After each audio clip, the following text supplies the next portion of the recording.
All right, y'all. We give praise, esteem, and honor to the Most High. Y'all name Yahuah Mashal this day.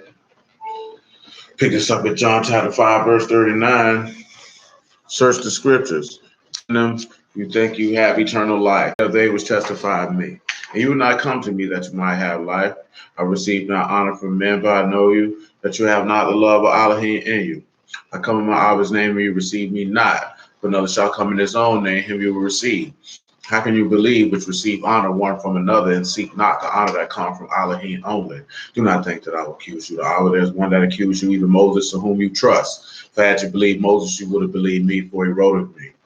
But if you believe not his writings, how shall you believe my words? We go ahead to Proverbs chapter 11 and verse 1. I think that we had loosely grabbed every verse that we needed to grab out of Proverbs 10. I'm looking over them right now.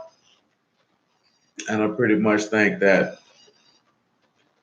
we had done that in one framework or another. Didn't really go into great detail with verse 12, though, with the hatred stirring up stripes, even though we were using that as a backdrop.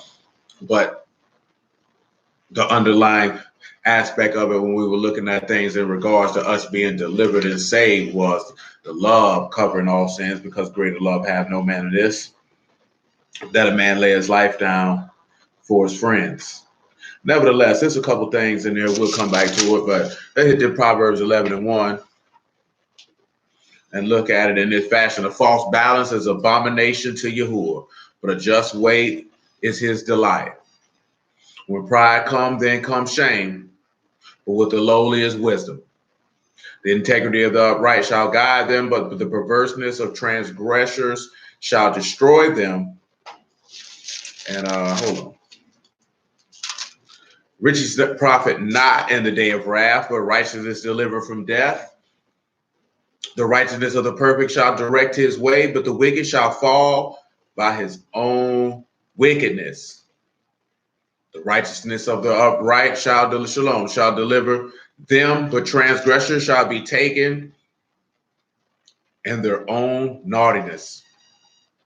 When a wicked man die, his expectation shall perish, and the hope of unjust men shall perish. Now, we've unpacked a lot of things, but let's take a look at something that says, when pride comes shame. Let's take ourselves to this epistle of James, chapter 4 of it. Probably about verse 6. We'll work our way around the verses that we grab and go from there. Make that just take it verse 1 of the epistle of James, 4th chapter. It says this: from where come wars and fightings among you? Come they not hence, even in of your lust at war in your members? You lust and have not, you kill and desire to have, and cannot obtain. You fight and war, you have not, because you ask not. And you ask and receive not, because you ask amiss, that you consume it upon your own lust. Now, this is something that we done mentioned before, that Yahuah withholds a lot of things because those things individuals seek to use to consume upon their own desires. And these things will actually destroy you and take away reverence and honor from Yahuah, esteem from him, because that wouldn't be your first and primary means for wanting to receive whatever it is that you're desiring. He said, you adulterers and adulteresses, know you not that the friendship of the world is hatred with Elohim. Whosoever therefore will be a friend of the world is the enemy of Elohim. Now, you sit back and we'll look at this. Pause. Come over here to Judges. It's a statement in Judges that we reference quite frequently. Also, when you look at, take you back to when he tell you not to intermingle with the nations, because they will cause you to stop following him. See, the one thing, and he also tell you in the law, in numerous places, to not, to get the evil from amongst you. Because what fellowship has righteousness with the throne of iniquity? See, Yahuah doesn't have any agreement with those type of things.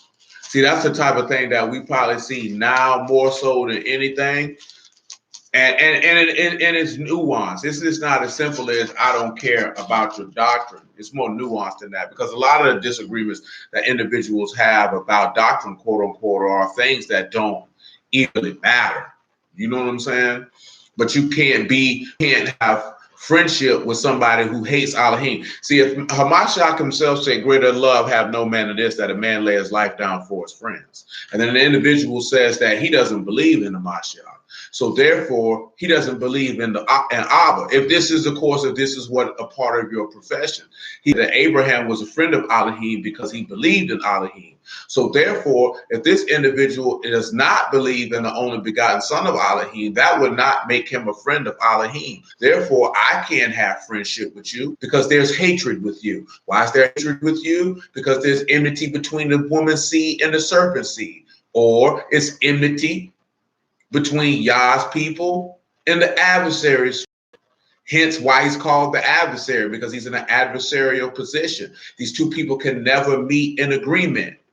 It doesn't matter how much that we're Israel, that does not matter, because Yahuah is not concerned with that. He is concerned with who will unify in his son, i.e. unify in him. That is his number one concern.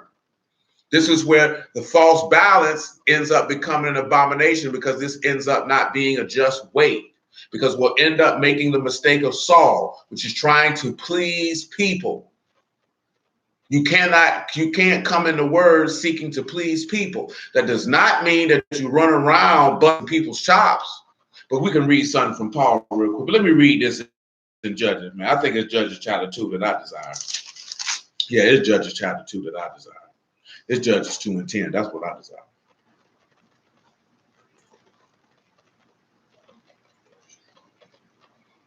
Also, all that generation were gathered under their fathers, and there arose another generation after them, which knew not Yahuah, nor yet the which he had done for Yasharal. And the children of Yasharal did evil in the sight of Yahuah and served Balaam. And they forsook Yahuah Elohim of their fathers, which brought them out of the land of Mizraim, and followed other gods of the people that were round about them, and bowed themselves unto them, and provoked Yahuah to anger. So this is how you can see, know you not, that friendship with the world is enmity with Elohim. Whosoever be a friend of the world is an enemy of Elohim. This is what occurred here. This is what happens. You cannot be a friend of wickedness and unrighteousness in the world and be a friend of Yahuah's. You can't do it.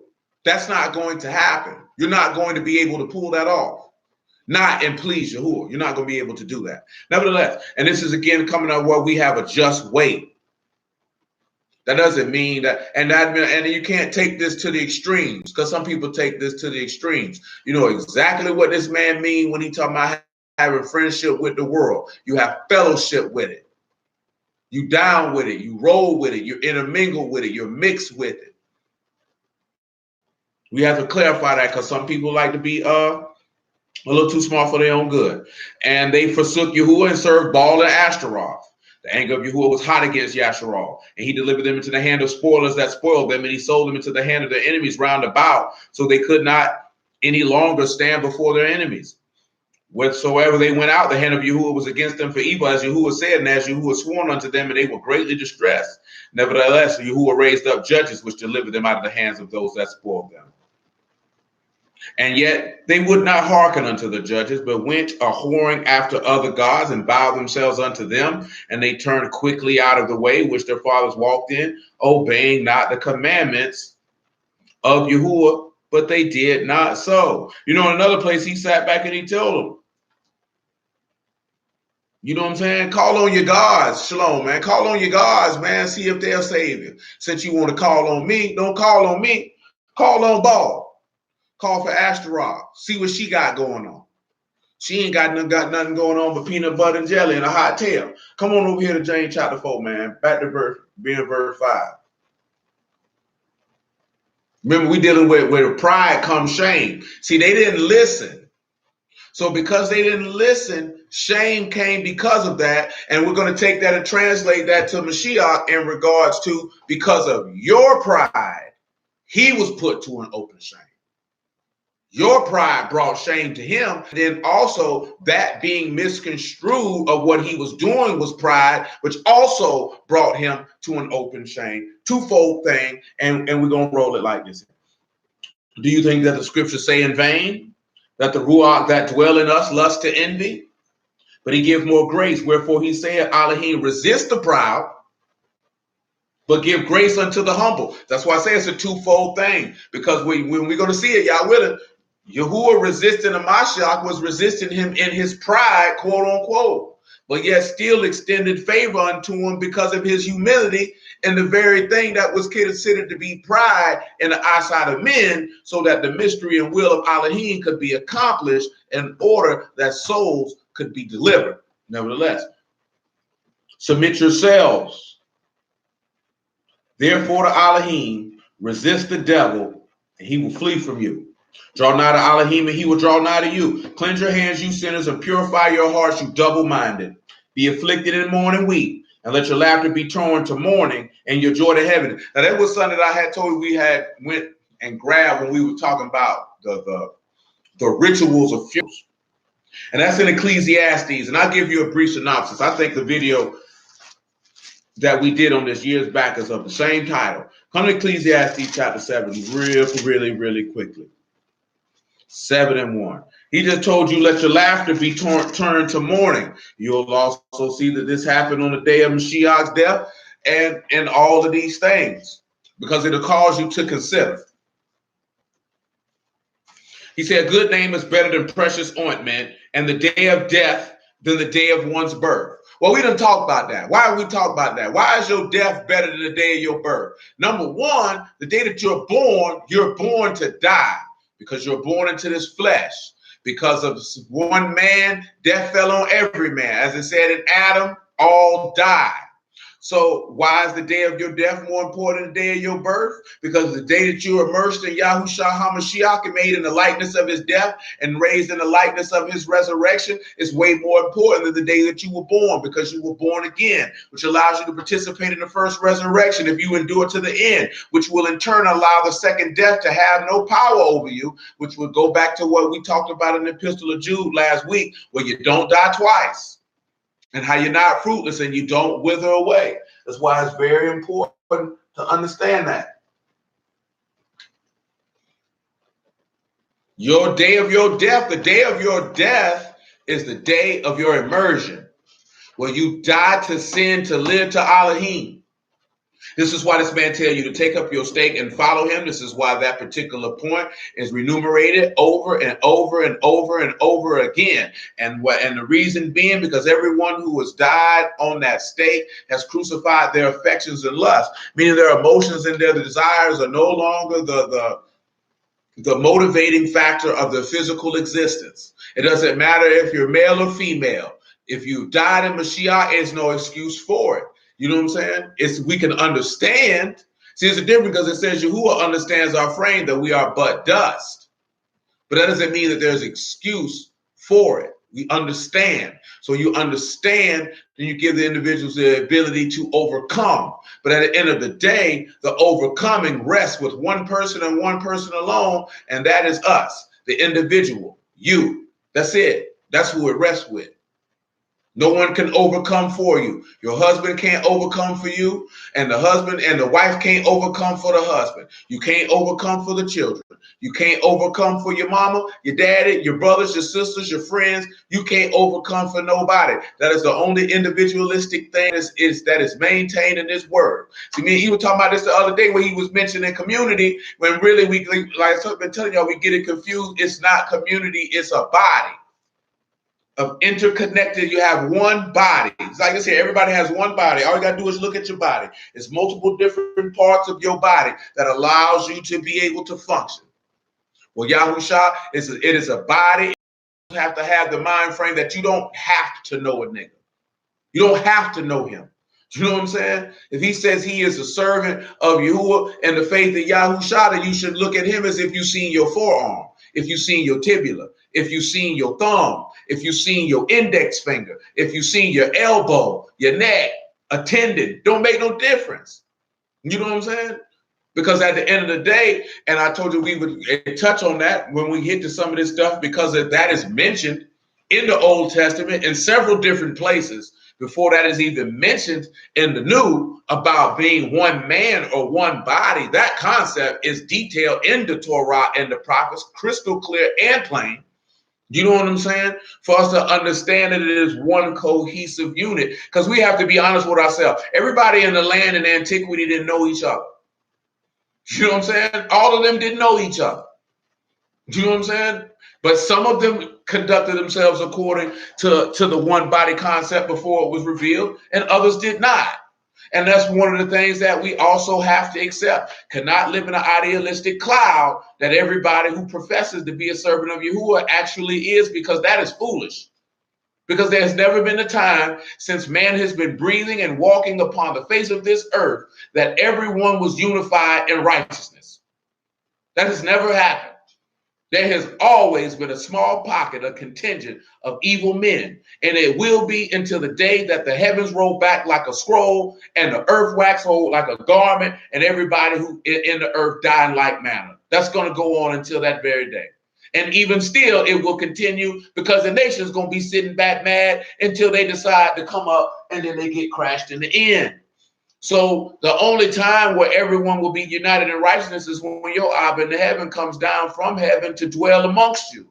Then, where you can literally say that everyone who is standing here this day operates in kadoshness and righteousness and truth and verity and the faith of Elohim, and you can say that with a surety to know that there's not one single evil man amongst you.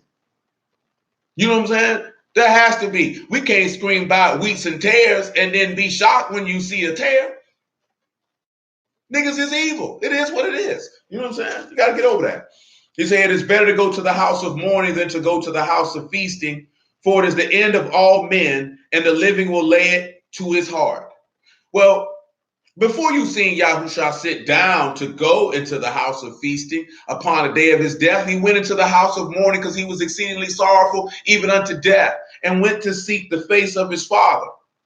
Now remember, his apostles were with him, three of them, Peter, James, and John, and they fell asleep. They understood not what was about to occur. I take that back, excuse me. Before he went to do that, they had already eaten, but they didn't lay it to heart. They didn't lay it to heart when they were sitting there feasting. And they didn't lay it to heart when he went off apart and went to praying. They didn't lay it to heart, because that was the end of him. That house of mourning and that house of feasting, that was the end of Yahushua, or the conclusion of his purpose. Remember, he said, now it is time that the Son of Man be delivered into the hand of sinners. They didn't lay it to heart. Not then. They did after his resurrection. Sometimes to the house of mourning so you can lay things to heart, because that's why he tell you right here, sorrow is better than laughter, but by sadness of the countenance the heart is made better. The heart of the wise is in the house of mourning, but the heart of fools is in the house of mirth. Does that mean you have to walk around sad all the time? No, that's not what that means. But it also means if your heart is in the house of mourning, you're with the sufferings of Mashiach, which will give you a little bit more ability and skill to know how to move. See, fools like to joke and play and have fun all the time. Think everything's a game. You don't take anything seriously. That's how you get caught with your drawers down. But nevertheless, I was going somewhere else with this. Pride come, then come shame. Where was that? Where was I going? It was in my mind, and now I done forgot. Yes. Ezekiel chapter 28. Let's start there.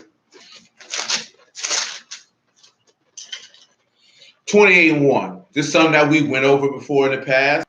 Very many people believe that this pertains to the devil. I don't know why, but they do. Well, I do know why, because that's what someone told them. And then they see certain key words and automatically assume that this is the devil. They said, the word of Yahuah came again unto me, saying, Son of man, saying to the prince of Tyrus, thus saith Yahuah Elohim, because your heart is lifted up. And you said, I am an Elohim. I sit in the seat of Elohim, in the midst of the seas. Yet you are man, and not Elohim. Though you set your heart as the heart of Elohim, behold, you are wiser than Daniel, There's no secret that they can hide from you. Now, that's the key point, that you would have to know that this is not the devil, because he said you're wiser than Daniel. The text describes Daniel as the Malachim Gabriel speaks, and I quote, "O Daniel, you are a man greatly beloved." Let's take a look at something in Daniel chapter 2. Just because he say you wiser than Daniel, ain't no secret held from you. So let's look at what type, because if you have to make that comparison, because if you say that's Satan, then you putting Satan on a comparison with Daniel. Now, who would be that foolish to make that comparison? Have we even sat and thought about that? That's not a very wise comparison. I want you to come over here to Daniel chapter 10 first. I want you to see this part what I had just mentioned before we go to Daniel chapter 2. Daniel chapter 10, verse 17. He said, "How can the servant of this my Lord talk with this my Lord? For as for me, straightway there remain no strength in me, neither is there breath left in me. Then there came again and touched me one like the appearance of a man, and he strengthened me." See, there you go again, when you see the sit back and you see the reason why you see the Malachim come to Yahushua and strengthen him. Nevertheless, and he said, "O man, greatly beloved, fear not, shalom be unto you. Be strong, yea, be strong. And when he had spoken unto me, I was strengthened. And he said, let my Lord speak, for you have strengthened me." Notice what he just told this man. He told this man that you are a man greatly beloved. Let's keep going, though. Then he said, "Know you wherefore I come unto you? And now I will return to fight with the prince of Persia when I'm gone forth. Lo, the prince of Grecia shall come. But I will show you that which is noted in the scripture of truth. And there is none that hold with me in these things but Michael, your prince." So Daniel gets to know something that nobody else knows but Gabriel and Michael. This individual in Ezekiel 28 is compared to being wiser than Daniel. Now he's getting noted the thing that's in the scripture of truth is a man who is said by the Malachim Gabriel that he is a man greatly beloved. Hold on, because it's another place where he said too. I want to make sure I use both. That one worked, but that wasn't the one I was looking for.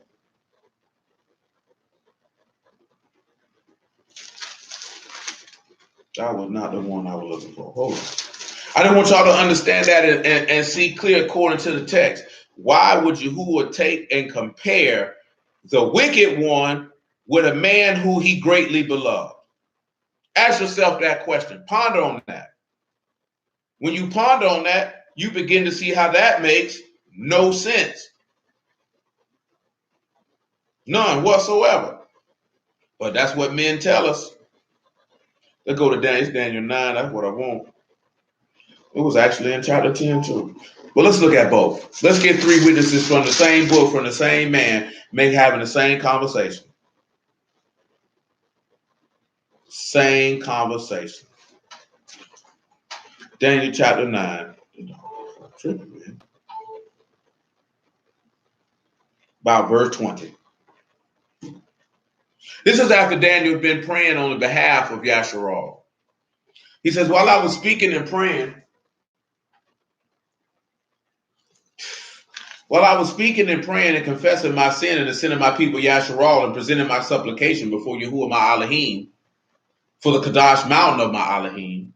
Yea, even while I was speaking in prayer, even the man Gabriel, whom I had seen in the vision at the beginning, being caused to fly swiftly, touched me about the time of the evening oblation. And he informed me and talked with me and said, "O Daniel, I have now come forth to give you skill and understanding." And at the beginning of the supplication, the commandment came forth, and I'm come to show you, for you are greatly beloved. Therefore, understand the matter and consider the vision. This is a man who is greatly beloved, and he's giving understand. And the vision that he was given was the sacrifice of the Mashal and the redemption of the people whom he was praying for. Now, why was he praying for these people? Because remember, with the proud comes shame. So let's sit back and let's go back a little bit in Daniel chapter 9 and see who and why he was praying for this people. Let's look at verse 4. He said, I prayed unto Yahuah, my Elohim, and made confession and said, O Lord, the great and dreadful Elohim, keeping the covenant and mercy to them that love him and to them that keep his commandments. We have sinned and have committed iniquity and have done wickedly and have rebelled, even by departing from your precepts and from your judgments. Neither have we hearkened unto your servants, the prophets, who spake in your name to our kings, our princes, our fathers, and to all the people of the land. O Yahuah, righteousness belong unto you.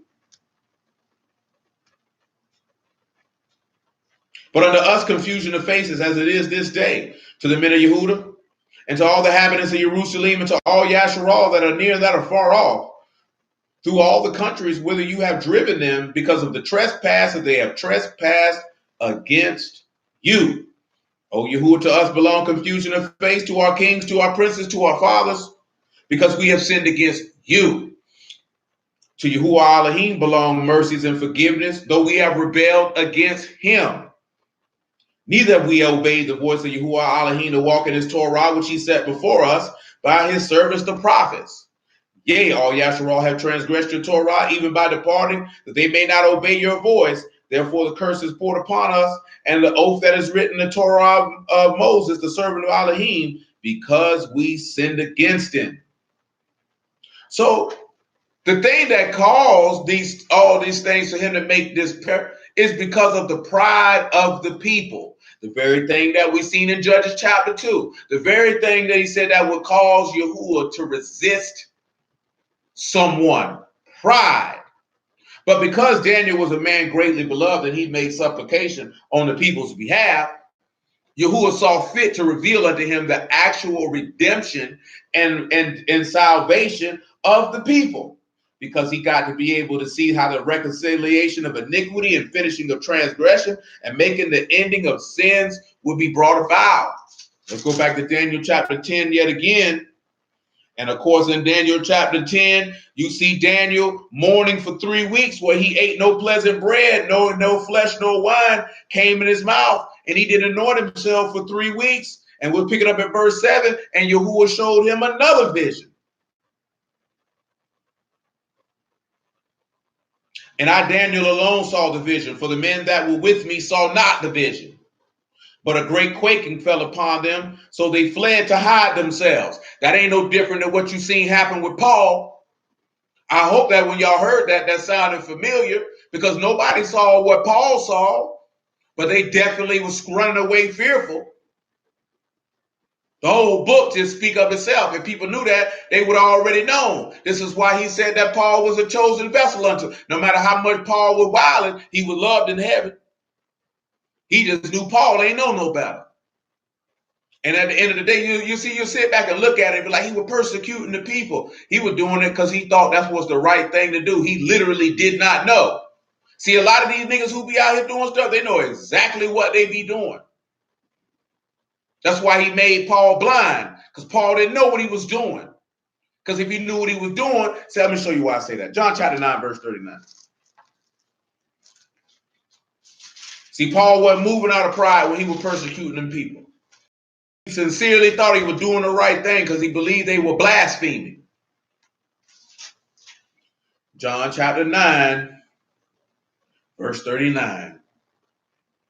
And Yahushua said, for judgment I am coming to this world, that they which see might not see, and that they which see might be made blind. And some of the Pharisees which were with him heard these unto him, are we blind also? Yahushua said unto them, if you were blind, you would have no sin. But now you say, we see, therefore your sin remains. So that means, get what? You know what you're doing. See, that's pride. That's why your sin remains. You know what you're doing. See, a lot of these people out here, man, they know what they're doing. But nobody cares, because it doesn't matter. As long as you know you an Israelite and you telling other people that they Israelites, it doesn't really matter what you do. There's no accountability. You know what I'm saying? People are only going to hold people accountable who they don't like. You know what I'm saying? It doesn't matter if I like you or not. But see, that's the whole key thing when individuals talking about community. Community and the body are two different things, because you're going to correct. If you have a muscle imbalance when you lift weights, you're going to do the corresponding exercise to correct that imbalance, because you know that imbalance will cripple the whole body if you don't fix it.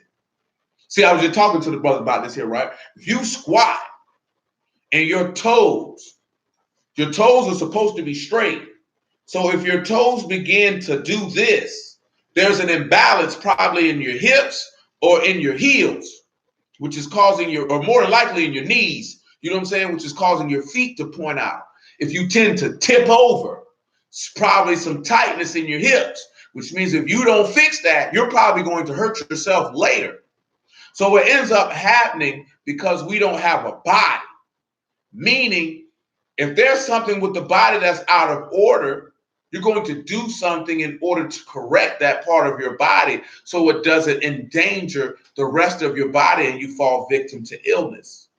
Now, of course, we know Yahuah can't fall victim to anything. He will expel you before he lets you make him sick. You know what I'm saying? That's what he's going to do.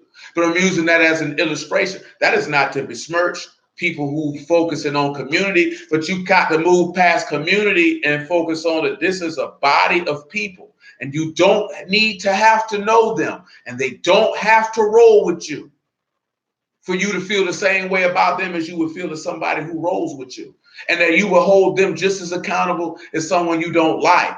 Now, this is just me speaking from experience of observation of 10 years of doing this, how individuals pick and choose who they would choose to rebuke.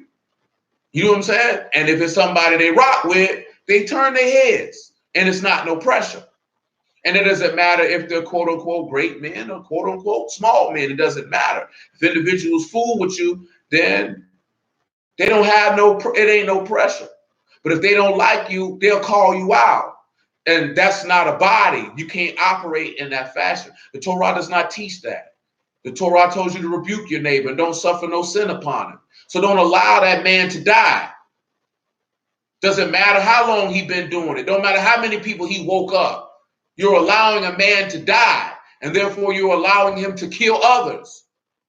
How can you sleep and rest knowing that's the case when you're privy to it and you like, nah, man, that brother, all right, man, that's a great man. That's weak. You can't do that. It doesn't matter if he ain't a great man. You can't do that. The book does not teach that. That is not the word of Yahuah. That's not what he teaches. He would rather you tell him tighten up.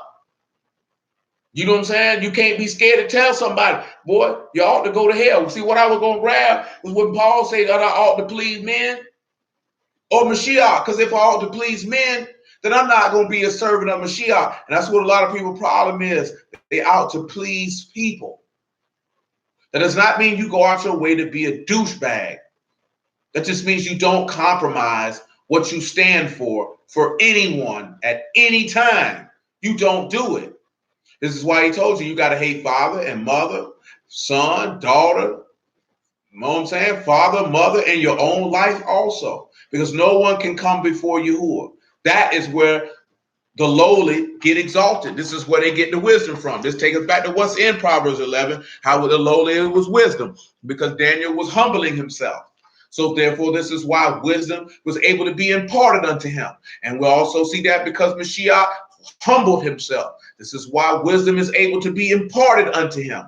And both of these men both had a just weight. They didn't have a false balance.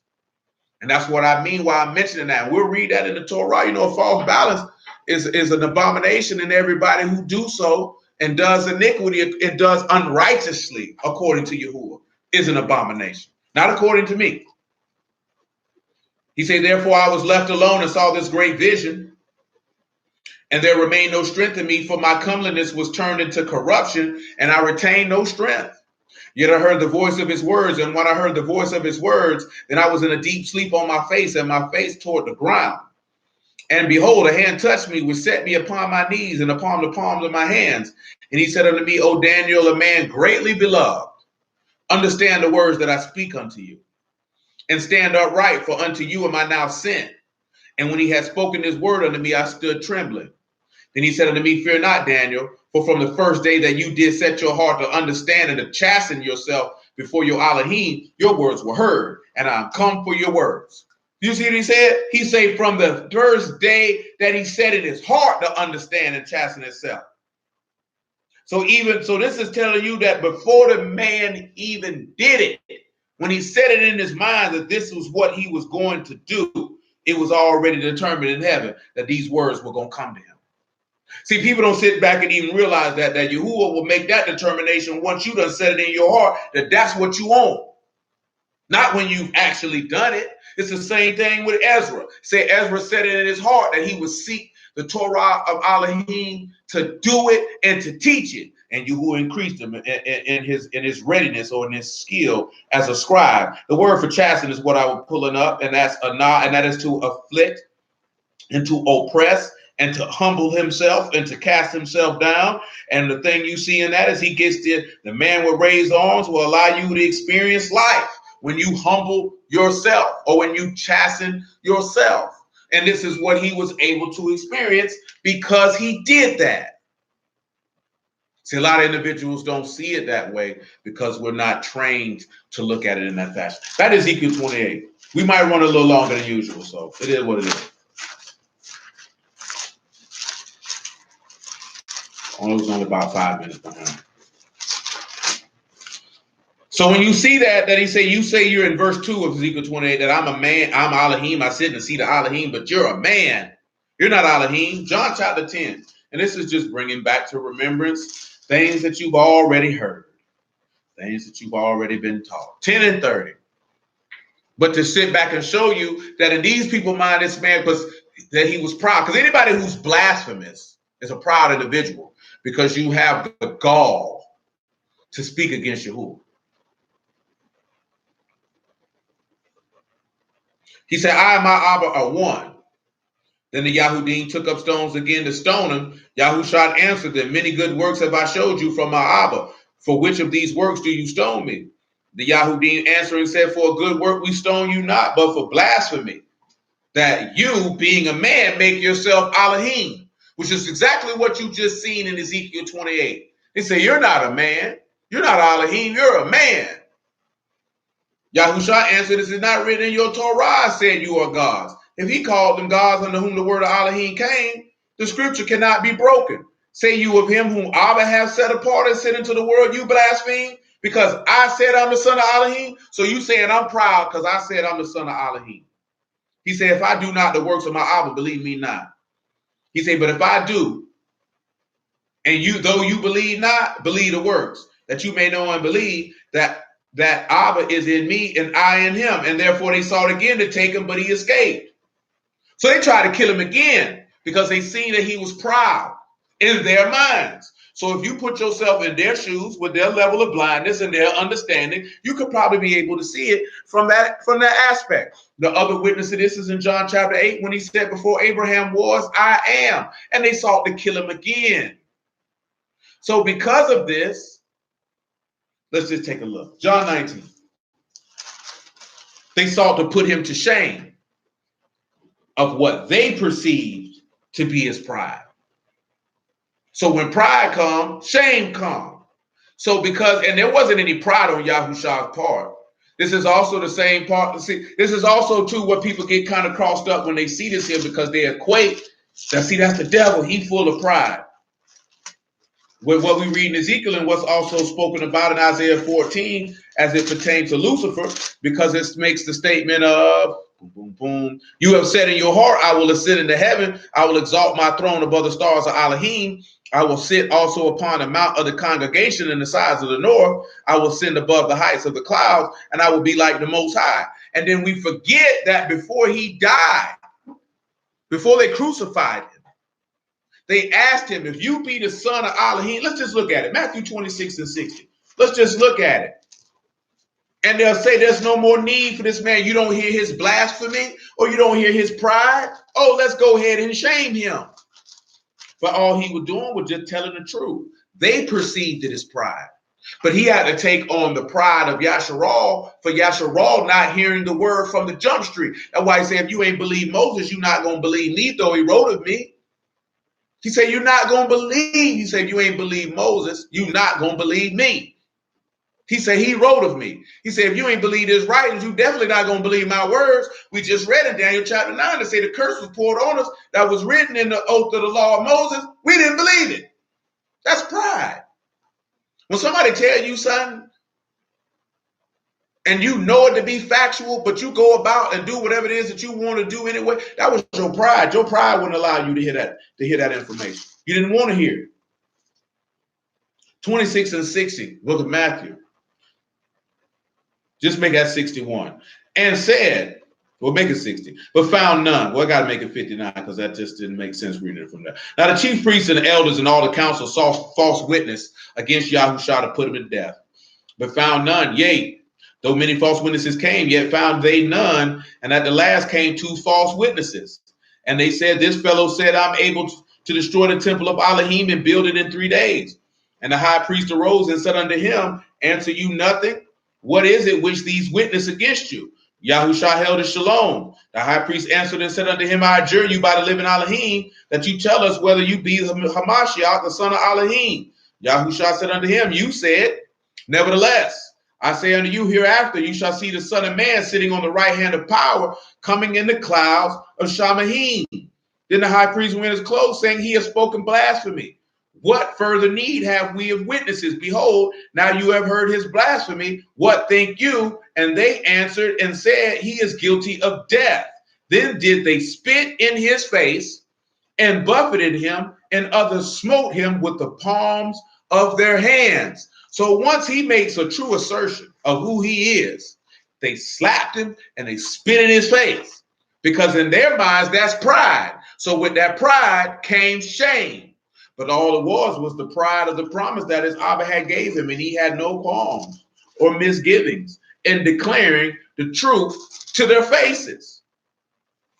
Now, when we begin, let's look at this here in Isaiah 14, and what I just mentioned, where you can see the correlation between the two. He said, and he was quoting Daniel 7.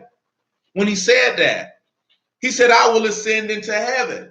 Well, they already knew this, that the son of Elohim had to do this. They knew that his throne was above the angels of Elohim. They knew that he would sit upon the throne of Jacob. They knew that he would be like the most. Every time he told them before Abraham was, I am my Abba of one. They said, oh, this man, he'll blaspheming. He said he like the Most High. He said, you a man, you make yourself Elohim. He said, oh, no, we got to kill him. And that's why they looked at that. And this is why he had to be put to an open shame, because he was taking on the sin of your pride. But in him making an attestation to the truth, it was considered pride in the ears of the people who heard it. But let's just cite and say, if we could, because we can't say, because we weren't alive at that time, we just don't know. But if we could put Hamashiach in this time, and none of the things in the Old Testament had been fulfilled, and he was speaking these words to people. You know how Hebrews are. You don't think they'd kill him again? If he hadn't arrived and he just sat there and told them people, I, my Abba one, y'all don't really think that Hebrews wouldn't kill him again? If he looked these people in the face and told them before Abraham was, I am, y'all don't think they wouldn't kill him again? You don't think the people say, that man say he God. He ain't nothing but a man. And why is that important? Because y'all going to see a man say he God, and he ain't going to be God, and you going to fall for it. Because see, he going to try to act like he wiser than Daniel. Because remember, he going to have understanding of dark sentences. This is why you got to have a just weight and a just balance, because a lot of people going to have a false balance, and y'all going to despise him, and he going to reject them. This is where your wisdom come in at. This is where your skill come in at. This is where your understanding and your discernment come in at. This is why I frame it in that fashion. Because they'll stone him again. But there's going to be a man stand up and do the same thing, and niggas going to believe him. And they going to know he a man. Because you got to put yourself in them people's shoes with a Mashal.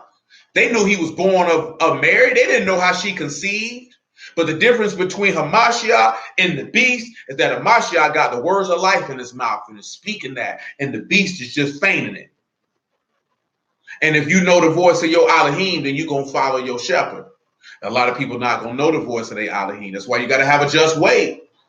Can't have no false balance, because that's why I mentioned that before about people turning their head and only rebuking and being merciful to certain individuals. That's a false balance, which will cause you to have a false balance when you deal with this man on the left-hand side. You don't want to deal with that beast. And I say left-hand side because that's the side where the goats go. And he said, part of the everlasting fire prepared for the devil and his angels. That's what he told you. So you got to keep those things in mind. But Mashal was put to an open shame because the people perceived him to be proud. Let's take a look at that. John chapter 19 and 1. Then Pilate therefore took Yahushua and searched him. And the soldiers platted a crown of thorns and put it on his head. And they put on him a purple robe and said, Hail, Malach of the Yahudim. And they smote him with their hands, continuing to shame him. Pilate therefore went forth again and said unto him, Behold, I bring him forth to you, that you may know that I find no fault in him. Then came Yahushua forth wearing the crown of thorns and the purple robe. And Pilate said unto them, Behold the man. And when the chief priests therefore the officers saw him, they cried out, saying, Crucify him, crucify him. Pilate said unto them, Take you him and crucify him, for I find no fault in him. The Yahudim answered him, We have a Torah, and by Torah he ought to die, because he made himself the son of Elohim. To them that was pride. You got to peep the play. Remember, he said, You're not a man. You're not Elohim. You're a man. Even though you sit in the midst of the seas or in the midst of the people. He was always in the midst of the people. The just Yahuah always in the midst. So you have to pay attention to that. Because everything he went, that's where let me say it properly. When pride comes, then comes shame. Look here, right? You have two types of pride. You have the pride of where you stiff-necked and hard, and you have the pride of knowing who you are and what you're about and what you've been promised. True faith, solidified. Well, Yahushua had the proper pride. He had pride in his Elohim. He had pride in the promises that his Elohim, his Abba, had made unto him. And therefore, he had no shame in declaring those promises openly. Well, when you're an insecure, low-level-minded individual, when you're evil, when you're wicked, when you're proud, when you're stubborn, when you hear that, that will offend you. And because that will offend you, then you will want to draw the ire of your own insecurities upon the person who has that level of strength. Because his strength doesn't rest in himself, but rests in someone greater than him. And then you're going to want to take him out. And that's why he was shamed. But he took on that shame for our behalf. See, that's the part that you don't sit back and look at. Because the shame he was taking was the shame that you created. Of what we already read in Daniel and what we already read in Judges. You brought that shame on that man. You brought that shame on that man. He didn't bring that shame on himself. That's the same thing. You know, a good godly shame, godly shame and godly sorrow lead to repentance. That's the thing a lot of people don't like to deal with when we're dealing with this word. That's why a lot of people don't like to rebuke people they like, because they don't want to shame them, because you're concerned with their feelings. But you cannot be in the business of Yahuah, Bahashem Yahusha, and be concerned with feelings. Because feelings does not benefit or profit anyone in this business right here. It doesn't benefit or profit you. Feelings and don't benefit and profit you too often in life, period, depending on the situation and circumstance, because they'll always lead you astray and cloud your vision. Won't allow you to see clearly to make wise and concise decisions. So, your emotions have to be restrained and moderated at all times, because they can lead you astray. They can lead you astray. We all know we all human, and we know we all have emotions, and we know we all have feelings, but you have to moderate them and keep them under wraps and under control, because they will cloud your vision and lead you astray. That's the downfall of many, many a man on this earth, that they allow the feelings of others to influence their eyesight, and it got them off course. If it wasn't their own feelings and emotions. But for a lot of times in history, when you look at it, a lot of men made bad decisions based off and influenced off the feelings of others, because they were trying to appease the feelings of others versus staying the course to the vision that had been set. That's what got Solomon in trouble. This is why the book tell you don't give your strength unto women. You know what I'm saying? And all these things. Because see, I just had a conversation. I said with this here, I told my little homie this here, man. This real talk. The chick asked the question of, would you want to marry the girl from Coming to America who was barking like a dog? My response to her was absolutely. Reason being, because that was an extreme circumstance. And I told her that as well. They had her bark like a dog to cause a woman in America, because you got to understand something. You're seeing an African king. About the time that Coming to America came out, if my memory serves me correctly, it was around the time, you had a lot of Afrocentricity in hip hop at the time, native tongues and all that old type of stuff. Native tongues might have been, I can't recall the year Coming to America came out. Let me see what year Coming to America came out. Let me see what year Coming to America came out. Unless one of y'all can get that information to me faster than I can get it. There it was. Came out in 1988. That's what I thought it was, and it came out in 1988. So that was about the time of the native tongues, big African swelling and all that type of stuff in music. So they know that you're trying to begin to identify with that particular culture. You have a king, what do they have that culture? Your son is given a wife to marry. That woman is trained to be a wife from the day that she was born. Her whole objective in life is to serve and to please her husband, and nothing other in life makes her happier than doing that. See, she doesn't come from an entitled culture here in America where the woman feels like everything, the man is supposed to do everything for her and to praise her and to worship her. She knows that her duty and job is to serve her, to serve him. I want a woman who wants me for me. The first thing when you pay attention to that is a rejection of his culture. This is why his parents are looking at him stupid. So they try to clean it up and say, oh, I'm going to find me a queen. We going to go to Queens. When in reality, what they're trying to show you is that American culture and American women are better. He goes to a land and makes himself Lord. This is a king. And you're living like a pop. No king in the history of kingdoms is going to be that asinine to live in squalor. So they're mocking you in that regard. You know what I'm saying? What their phony romantic love story. You have to peep the play. When you see the woman around here barking like a dog, this is to cause black women in America to say, I don't want to be submissive to no man because ain't no nigga gonna have me barking like a dog. You're gonna automatically reject that subconsciously. You may not consciously realize it. You're going to reject that because you don't want anything to do with that. This nigga come over here. This nigga in a club on certain scenes messing with trannies. You know what I'm saying? And a manner of other things. And then you turn around and you see this nigga want another man's woman who was a liberal woman. Stuff ain't right. But niggas cheered that on for him to take. Well, he wasn't doing her right. It don't make no difference, nigga. That's dishonorable. Just dishonorable. And from his culture, they don't operate like that. Don't operate like that. Oh, he unstable. I don't know why he unstable. Yeah, they don't operate like that. These things don't go that way. Hold on.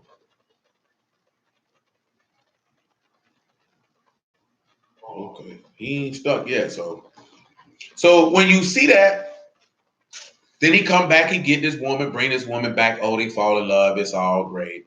No, they gonna make another one, probably with the same folly in the storyline. But all those women like, she's a robot.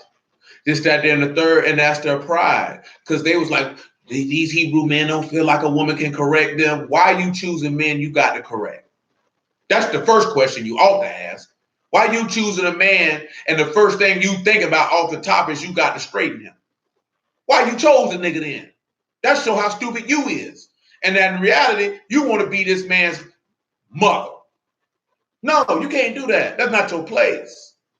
But see, because you don't have a culture, you don't understand that that's not your place. And that no man will receive that. You know what I'm saying? He's going to walk away from that. He don't want nothing to do with that. Especially if they've been under that type of, if their mother was emasculating in that fashion. And then they were ran on and on, you insecure men. You call it what you want to call it. But that's harmony when a woman knows her role and the man knows his, and they work together. And they work together. See, what they were talking about, what I just mentioned, see, that's a false balance. Doesn't make sense. That's why Yahuah told you don't judge according to appearance, but judge righteously. Don't have false balances in the things that you do. And that's what a lot of individuals do. Got a lot of respected persons, a lot of false balances, a lot of stuff be really, individuals really be tight paws about stuff that somebody done taught that they don't agree with. And then they not man enough to sit down with them individuals. And if you disagree, you just disagree. It's not really that serious. It's really not that serious. That ain't nothing but your pride got you feeling that way, because it's not that serious. Okay, you believe in multiple wives, I don't. So what? Okay, I'm not on that. You think I'm finna be walking around here mad with you, shooting shots at you? I'm not on that. And then it's a retreaded topic at that. The stuff that niggas be falling out with and beefing with, they retreaded topics. Niggas been arguing, beefing about this stuff for 10, 15, 20, 30 years. So what does it matter? You know what I'm saying? It doesn't really matter. But when you see individuals as a body, as a cohesive unit, irregardless that if you know them or not, that if you, because you have to sit back and look at that. Like, are you gonna be like that when you enter into the kingdom? I don't know these people. I ain't gonna love this man. That's how dumb that sounds. Listen how dumb that sounds. But you're not even gonna have the opportunity to think such an asinine thought, and such a thought could be conjured up in your small pea brain to even be in the kingdom, to be able to think it. Because if you're thinking it before you get there, you're not gonna get there. That man say the greatest law is to love your neighbor as you love yourself, and to love Yahuah with all your strength and all your soul. That wise man told Yahushua that that's greater than all whole burnt offerings and sacrifices. And Yahushua told him that he was not that far from the kingdom. So if somebody is in the word, you don't have to know them to love them. You don't have to know them to have compassion and mercy on them. Why do you feel like you need to have a connection to them? Because you've been taught that you got to have a connection to them in regards to how America teaches you how relationships go, versus that you have a connection to the highest of the high. So that you have a connection with one another through the blood and resurrection of one man. What greater connection you need than that? It's just like how rappers be talking, right? If you in the word, and this is why I try to slide up on cats, man, when they slide through. That, hey, come, you know what I'm saying? We in this city, you know what I'm saying? Hey, get information, holler at it, because if you need anything and you slide through, we'll hold you down. Hopefully, if we in your city, we can hit you up and you return the same favor. That's how you supposed to roll. It ain't even about we got to have this close, tight relationship. If that grows and expands, outstanding. But you're supposed to already have that, because you have a common bond. And that's the body of Yahushua HaMashiach. I don't see how an individual can't get no tighter than that. But everybody feel like they all got to be chummy. You know what I'm saying? You're not all going to be chummy. The book tells you offenses must come. You know what I'm saying? That's going to happen. Some people you're not going to particularly want to be around on a consistent basis. Sometimes somebody's going to do something that you don't like. Everybody wants everything to be utopia. And that's not reality. You're still flesh and blood. You're dust and ashes. But you're supposed to have the same amount of love for the dudes you see every day, for a dude who in the world who live in the Netherlands who you ain't never seen a day in your life. Or a dude who live in Alabama who you ain't never seen in your life. Or a dude in Nevada, or a dude in New York, or a dude in Mississippi, or a dude in Central America, or a dude in Australia. Nevertheless, because Mashiach ain't, well, Mashiach knew all us. Let me not say that, because he said he loved his own even unto the end. You know what I'm saying? Because before you were formed in the womb, he knew you. But just imagine this here, a contradiction of sinners against himself. While you were yet without strength, he died for you. That should cause you to change your whole perspective on life, if you ask me. Nevertheless, come on back to Proverbs chapter 11, though. When you look at verse 3, right? Because we finna round this down, man. We're approaching the hour. It's only 8:35, but I ain't going to push it to 9.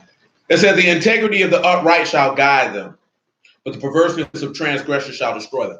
And these are some of the things that we have been talking about recently, or the perverseness, or the crookedness, or the evilness. See, let me tell y'all something, man. And the book tell you this. You want to commit sin, sin going to take you out. Say the wages of sin are death. Every soul that sin, it shall die. This is why everybody who served the beast going to die. See, you can't be out here acting like no nigga and think that that's not going to get you. Now, the integrity of the upright shall guide them. Let's look at this word for integrity.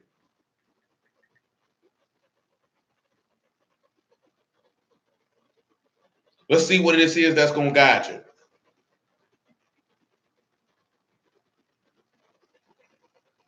The word is tumah.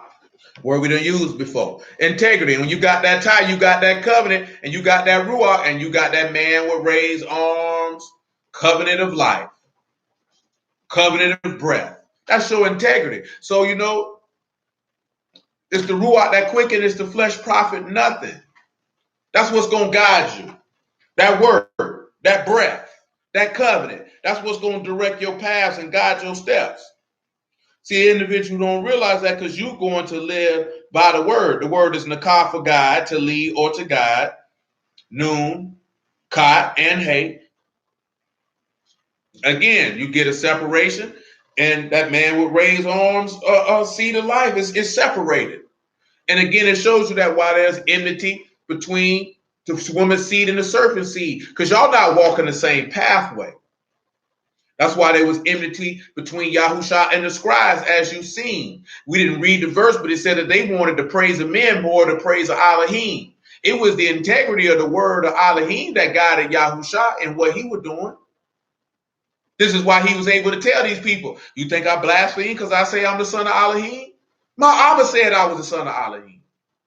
This is the path that he's given me. What you mean?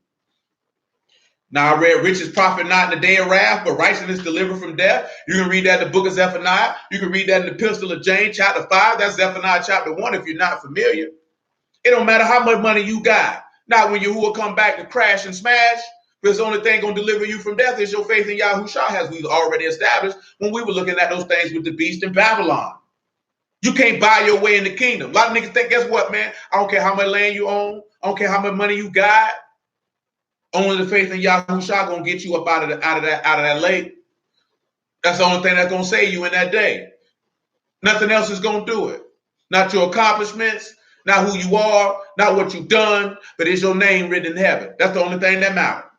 If your name ain't written in heaven, all that other stuff was for absolutely nothing. At the end of the day, your whole goal and objective in life is to make sure your name written in heaven. If your name ain't written in heaven, what was your purpose? What did you do with your life? You did absolutely nothing with it. So the righteousness of the perfect shall direct his way, but the wicked shall fall by his own wickedness. That ain't number what's in the law. Your blood will be upon you. Your blood will be upon you. You go to hell, you went to hell by your own deeds. He say he'll try every man according to his works. Let's look at it, Revelation 22. He's going to reward a man according to his. Same thing as saying verse 6. Righteousness of the upright will deliver them. Transgressors get taken in their own naughtiness. He ain't doing nothing. That's what the beast got caught in, his own naughtiness. That's what he got caught in. You want to be a sinner? Well, you're going to die in your sins then. Why you think Yahuah don't beg nobody? 22 and 8. Or 22 and 7. Why you think Yahuah don't beg nobody? Niggas out here begging, y'all need to come to the truth. Man, let that nigga die in his sins, nigga. If you done told him what it is and he don't want to listen, then that's on him. Nobody told you with pride comes shame. Well, let him be shamed. That's what he want. That's not your place. See, we think you can just make somebody get saved. Oh, you gonna come to this truth? Come to what? You can't make straight what Elohim done made crooked. That's what he told you. But you fighting against Yah for your own personal desires and what you want. I used to tell people this all the time. I want this person to get in the word. I'd be like, but do Yahuah want? That's the question you got to ask yourself. Because while you worry about trying to get somebody else saved, have you got yourself saved? Because you can't get nobody else saved. Especially if you ain't got yourself right. You can't spend your time worrying about getting somebody else right. That means you worry about the wrong thing. Get yourself in order. That's why he told you, take the beam out your eye. You can't get that plank out your brother's eye and you got this big old beam in yours. Spend time to get yourself in line. Now, that doesn't mean that he didn't say, he said, and then he said not to judge. He just say, hey, man, judge not lest you be judged. He would tell you, don't be around here telling people right from wrong. And you doing wrong, be prepared to get that descent right back to you. That's all he was telling you. Just know that's coming back to you. Because some people can't take that. See, some people like to tell other people where they wrong at, but they don't want nobody to tell them when they wrong. Well, that's why he told you, shoot, make sure you ain't doing no wrong and you ain't got to worry about that. Because if you're doing wrong, it's coming back to you. It's coming back to you. 22 and 7. Behold, I come quickly. Baruch is he that keep the sayings of the prophecy of this book. And John saw these things and heard them. And when I heard and seen, I fell down to worship before the feet of Amalekite, which showed these things. And this was in my mind as well when we were looking at it. How Daniel got the visions is just the same way as John got the visions. Same type of concept. Only difference that Daniel wasn't isolated in the Isle of Patmos like John was. Then he said unto me, see, you do it not, for I'm your fellow servant of your brethren, the prophets, of them which keep the sayings of this book, worship Elohim. And I seen another video making rounds of some dudes, got a white dude kissing his boobs. And I guess that must be new footage for some of these people, why they so outraged. Do they not realize how many videos these dudes done made over the course of the years of white people kissing their boobs? And you losing your mind? Man, I done seen that John so many times, man, it is what it is. They blind leaders of the blind. Leave them alone. Let them fall in the ditch. I promise you your life will be a whole lot better, a whole lot more peaceful if you just allow wicked people to do what they're supposed to do, to get what they're supposed to get, to go where they're supposed to go. You can't stop it and you can't, but you know what you're worried about? They making the word look bad. No, they ain't doing nothing but their job. Can't nobody, you made Yahuah look bad for being in this land. You know what I mean? You made Yahuah look bad for being in this land. Y'all forgot about that part of the text. When they walk past the land, they see it desolate, and they say this is the land that Yahuah people had transgressed against, and he had to put them out. You forgot about that. You make Yahuah look bad every day, nigga, in every land and place you walk in. You forgot about that. Them cornball niggas standing on no corner can't do that, man. They can't do that, man. They ain't got that ability, man. They ain't got that ability. Y'all worried about what people think. Man, bump what them people think. You really worried about what white people think because you want a hug from them. You want their validation. Say, look at them good Negroes over there. That's what you really want, nigga. You worry about them people before they ain't worried about you. You so worried about them people stamping you and not speaking bad about you. Man, bump them people, man. And what they think or whatever they talking about. What you care for. Oh, man, the government say we terrorists. So what, nigga? You scared? Who cares? What does that mean to you? That don't mean nothing to me. Man, they can have me on a billboard say this is the largest terrorist in the world, and I'm going to preach the word the next day. If I ain't scheduled to do it that day, I could care less. All you saying that for is because you want their validation. You know what I'm saying? I don't care. I don't care who. I don't care if don't nobody believe we Israelites or not. What that mean to me? Why do I need to prove that to you for? And if I was to prove that to you, what have I accomplished? Absolutely nothing. Because I didn't do that for you. I did that for myself. I'm not here to prove to you that I'm an Israelite. I'm here to show you that Yahuah is the living Elohim and Yahushua is his son and his anointed one. That's what I'm here to do. And I ain't trying to prove that to you neither. Because I'm going to put it in your face and I'm going to try to persuade you that you don't have to stand in front of that man's judgment seat with fear in your eyes. But if you choose not to accept it, that's your business, man. That's your business. That ain't got nothing to do with me. I done already been down that road. I'm not finna stress myself out with niggas who don't want to do right. I'm just not finna do it. You want to go to hell by all means. By all means. You know what I'm saying? I will not stop you. I will not hinder you. I will not beg with you. I will not plead with you. I'm not going to chase you. You've made your choice and decision. Therefore, you've made your choice and decision. And I hope you're comfortable with it. You know what I'm saying? That's what we get, because that's that paradigm where you feel like if you love somebody, you gotta chase them. You chase after what you love. Man, that's simping. That's simping, man. That's jackass moves. Yahuah didn't chase after your stupid behind. He said, let that hoe go. She don't want to do right, put that hoe out, let that hoe go, man. I ain't got no time to be fooled up with this hoe. I ain't got no time for it. I ain't got no time for it. I ain't got no time for it with her, man. Long gone, look, I ain't chasing after nothing. She'll respect you more. I guarantee you, because Yahuah didn't chase after you, that when it go down, you're going to respect him more. Some of you respect him more right now, some of you don't. But you're going to respect him more because he maintained his honor as a man. He didn't debase himself for you. You know what I'm saying? He didn't debase himself for you and dishonor himself for your acceptance. So you have no choice but to accept him. You have no choice but to respect him. Ain't nobody got no time for that, man. Niggas walking around here, we're going to prove to these people we Israelites. Nigga, for what? Nigga, for what? For who? When? Why? What the purpose? Why would I do that? Makes no sense. You understand? But it just is what it is, man. You got to understand that. These people walking their sin, they going to perish in it. That's their business. That is their business. That's just like begging a woman to stop sucking penis. You think she going to stop? Bro, who She looking at you like, look at this cornball nigga. It's 4 niggas standing here with their pants down. He talking about, why won't I stop? Because I'm a hoe. That's why. Now let me hoe. You know what I'm saying? And that's how you got to look at it. If somebody want to smoke crack, you stop them from smoking.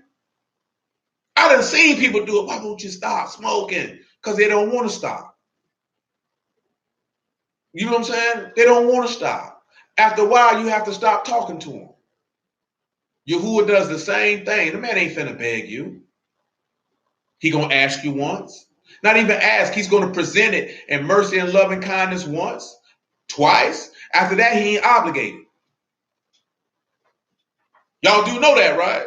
According to his law, 2 or 3 witnesses, the matter established. Yahuah ain't got to tell you. And after that, he ain't obligated. You get 2. See, people think he just tell you over and over again because you're used to simping. You're used to people who simping. Used to people who put you on a pedestal. Yahuah does not put you on a pedestal. He does not worship and reverence you. This is why a man is never supposed to put his woman on a pedestal. Because you're not supposed to worship and reverence her. You're supposed to put a Mashal on that pedestal to worship and reverence him. By product, you're worshiping and reverencing your Father in heaven. You ain't never supposed to put no woman on no pedestal. Because then she's not going to respect you.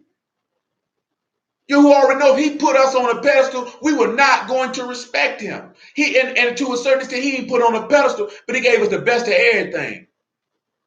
And you didn't respect him. So he had to snatch it from you. That was the only way that you would respect him. He didn't keep giving you more and telling you how great you were and saying, oh, you're my wife. I love you so much. No, he took all that stuff from you and let your enemies get hold to you. So you will respect him to know that he was confident enough to walk away from you. That he was confident enough to walk away from you.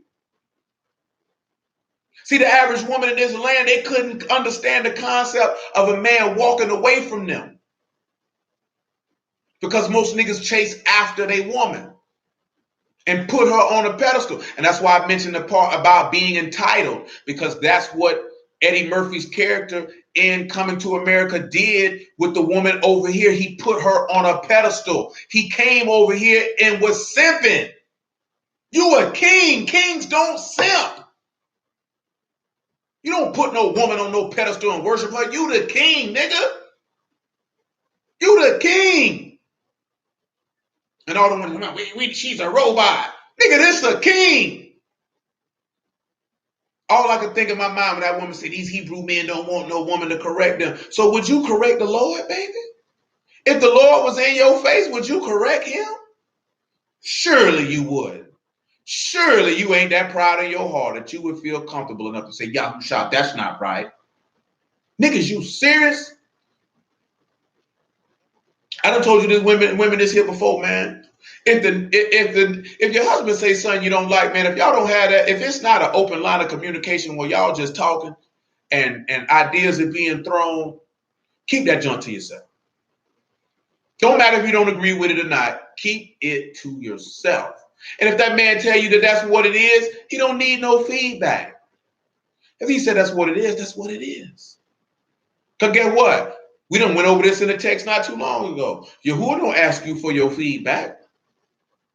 You either following or you ain't. You know what I'm saying? And I'm talking a little more about this here. And this is the real life theory of what it is. But in real life application, it's difficult because most young women are not told this. So when they hear that, it is a very difficult concept for them to accept and adhere to. You know what I'm saying? But it also comes down to what them women were talking about. Y'all choosing dumb men. Because that's the first thing that stood out to me when she said that about correcting a man. Why are you picking a man you have to correct? Because if you had a righteous man, there would be no need to correct him. You should be serving him with joy. Because you know full well where he's taking you. We just went over this not too long ago, a few months ago, in that 2 Samuel 23, that he that rule amongst men must be just. So he's going to rule justly and righteously and honorably, and he's going to nurture, and he's going to cherish, and he's going to honor, and he's going to love his wife. because that's what a righteous man does. But he's not going to worship her. He's not going to reverence her. He's not going to put her on a pedestal. See, we've been taught to do that because we live in a culture of our people who most of us are raised by your mama. So therefore you put your mama on a pedestal. So you got all women on a pedestal. And you can't do that. You can't do that. That's detrimental to the whole community as a whole. And when I say community, I mean the body of Mashiach. That's detrimental to our people as a whole. You can't do that because it's the man who has to lead, and nothing will change amongst our people until the men gird their loins like a man and begin to think on a higher level and move in that fashion. Until that time, you will continue to receive everything that we have been receiving to a certain extent. You know what I'm saying? It's not going to become smooth as butter because the words say that it's not going to be so. But you understand my point. The woman can't fix nothing. It's not her job. Yahuah never ordained it to be so. And it is what it is. That's no disrespect to no woman. Because I'm here to tell you, a wise, understanding, strong woman is a very, very beautiful thing to experience because she's going to balance you out. She's going to see things that you might not catch. See, it's a different. Like Sarah spoke wise words to Abraham. She didn't correct him. Rachel spoke wise words to Jacob. She didn't correct him. She could let him know, baby, you might want to remember to do this here, and efficiently helping him do his job. She wasn't telling him how to do his job. She was helping. There's a difference. Priscilla and Aquila, same thing. She was helping him do. A lot of people are like, well, what about Priscilla and Aquila? Priscilla wasn't teaching no word, man. That man just was traveling around dropping word, and his wife was with him assisting. That's a beautiful thing because she's helping serve the people. He's serving in the word, she's serving the people. But see, that's a different type of mind frame because you got to have love for your people. But most importantly, you got to have love for your power that sits in heaven. But let me finish these verses out, man. We close this out for the evening, man. What are we at? Verse 10, and he said unto me, seal not the sayings of the prophets in this book, for the time is at hand. He that is unjust, let him be unjust still. He which is filthy, let him be filthy still. He that is righteous, let him be righteous still. He that is Kadash, let him be Kadash still. And behold, I come quickly, and my reward is with me to give every man according as his work shall be. I'm the Aleph and the top, the beginning and the end, and the first and the last. Everybody gonna get what you earn as far as righteousness is concerned. But you know, we didn't look at the part with the lowly being with wisdom, but Yahuah willing, we'll get to that on the Shabbat. But we did establish the main part with the pride. When pride comes, shame comes, and how false balances and things of that nature. I didn't read Deuteronomy 25. Let me read that, though. And that's why I mentioned the thing with coming to America, because that's a false balance. Because all the women sat back and looked at it as they got triggered. And they got triggered because they saw themselves. And they probably saw themselves when they were in a situation with a foolish man. So they like to sweep with a broad brush. That every man, that's your fault. You chose that nigga, so that's on you. You know what I'm saying? If you have a bad relationship, man, that's on you. You picked him, you tolerated it, that's on you. You know what I'm saying? Don't walk around bitter about your bad choices. You know what I'm saying? That's on you. Deuteronomy 25 and 13. You shall not have in your bag a diverse weight, great and small. Remember, right? He said don't have respected persons to the great or small. Don't be having no diverse weights in your bag, man.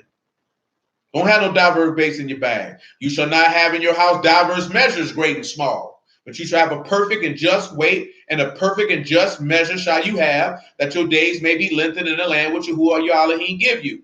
For all that do such things and all that do unrighteously are an abomination unto Yahuah your Elohim. So you like to judge, you got unjust judgment, and you like to do the thing that's not right, Yahuah detests you and he despises you. You disgust him, you're vile, you're wretched in his eyesight. But hallelujah for Yahushua the word, man. Praise be to Yah, the name of Yahushua, man. Give thanks to the living Elohim by way of his son. And we have an opportunity here to understand his word, that we might be strengthened in the end with man and counted worthy to receive the Ruach HaKadosh, to be quickened to life everlasting, to enter into the gates of the city, to have right to the tree of life, to behold his face forevermore. I bless everybody out of the house. Y'all name of Yahuah. I appreciate everybody's time. Yahuah willing, pick it up on Shabbat. We on Edgewood. So, yeah, just wait and consider, man. Yahuah willing, we'll pick this back on up, man. Get on out y'all way because I got a headache. It started to dissipate, but that junk still hurt. Junk in my eyes, which is the most aggravating one for me. So, Yahuah willing on the Shabbat, man. We'll pick it up for them.